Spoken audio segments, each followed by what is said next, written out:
देखो, मैं आपसे कहना चाहता हूं, आप पिछली बार की भी एग्जिट पोल निकाल करके देख लीजिए।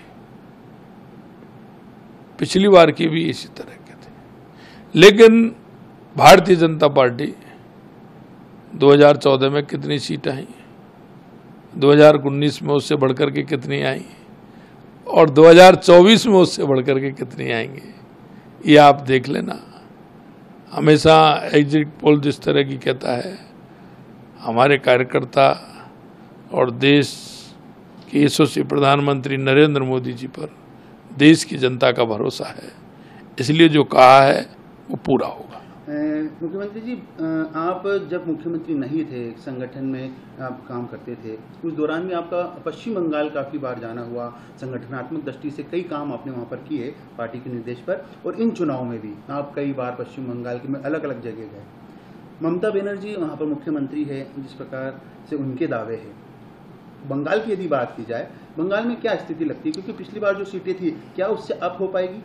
देखो, मैं कहना चाहता हूँ, पिछली बार विधानसभा के चुनाव में काफ़ी समय बंगाल के अंदर में रहा, उस समय की परिस्थिति भी मैंने देखी, और इस बार भी मैं बंगाल के अंदर गया, इस बार भी मैंने देखा हमारा कार्यकर्ता जिस तरह से, वहाँ की जनता इस टीएमसी की सरकार से जितनी परेशान है।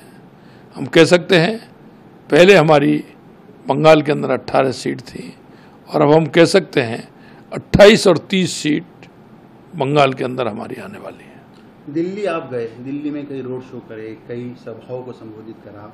मुख्यमंत्री वहाँ के जो अरविंद केजरीवाल है, वो पहले जेल में रहे, फिर बेल पर बाहर आए, उनके बयान भी आपने सुने इन चुनावों में। क्या लगता है आपको, उनके बयान से क्या जनता उनके साथ जुड़ पाएगी, या फिर जिस प्रकार वो जेल में गए, जो आरोप बीजेपी ने लगाए, उसमें सच्चाई का असर इन जो रिजल्ट आने वाले हैं 4 तारीख को, उसमें दिखेगा? देखिए, अरविंद केजरीवाल जी का भंडा फूट गया। आपको ध्यान हो, वो इस कांग्रेस के खिलाफ में, अन्ना हजारे जी के आंदोलन में, ये भ्रष्टाचार हटाने की बात कह करके आए थे, और ये आखंड भ्रष्टाचार में डूब गए। और जिस कांग्रेस के खिलाफ ये आए थे, देखा आपने दिल्ली में, उसी कांग्रेस से इन्होंने गठजोड़ किया है।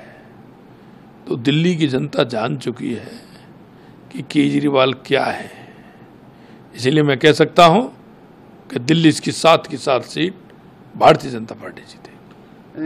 देश में राम मंदिर एक बड़ा मुद्दा था, हालांकि बीजेपी कहती है राजनीतिक मुद्दा नहीं है, लेकिन विपक्षी दल, जो खासतौर पर कांग्रेस और जो विपक्षी दल के और सहयोगी दल थे, वो इसे कहीं ना कहीं राजनीति से जोड़ रहे थे। उनका कहना था कि इन चुनाव में फायदा लेने की कोशिश बीजेपी कर रही है। आपको लगता है ऐसा? क्योंकि हमेशा आपके जो लीडर्स हैं, उन्होंने कहा कि राजनीति का विषय है ही। देखो, मैं कहना चाहता हूँ, विपक्ष वो बात करता है जिस तरह से वो कहते हैं, उनको कहने को कुछ नहीं बचता है। वो ऐसे मुद्दे उठाते हैं। हमने तो राम मंदिर का उनको निमंत्रण दिया था, उन्होंने तो वो निमंत्रण भी ठुकरा दिया। अगर इस तरह की राजनीति करती है तो कांग्रेस करती है, वो तुष्टीकरण के आधार पर चलना चाहती है, और तुष्टीकरण के मानते हुए वो ये सारे काम करती है।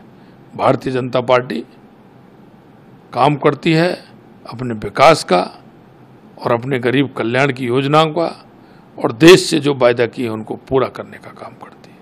देखिए, एग्जिट पोल अद्भुत चीज़ है, हालांकि आप लोग भी जानते हैं कि कितनी दफ़ा ये असफल हुए हैं, लेकिन एग्जिट पोल की पॉलिटिकल इकोनॉमी को देखिए तो उसमें खर्च बर्च बड़े लोगों का होता है, पीएमओ का होता है, कुछ चैनल्स का होता है, तो जाहिर है उनको उनके खर्च का उत्सव मनाने में हमें कोई दिक्कत नहीं।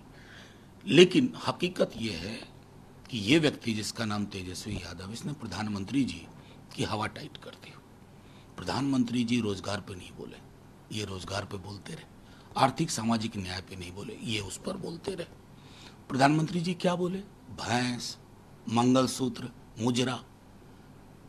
अगर उसके बाद भी वो फिर से प्रधानमंत्री बनते हैं तो मुझे तो चिंता होगी कि लोकतंत्र मेरा उतना स्वस्थ नहीं है जितना हम सोचते हैं।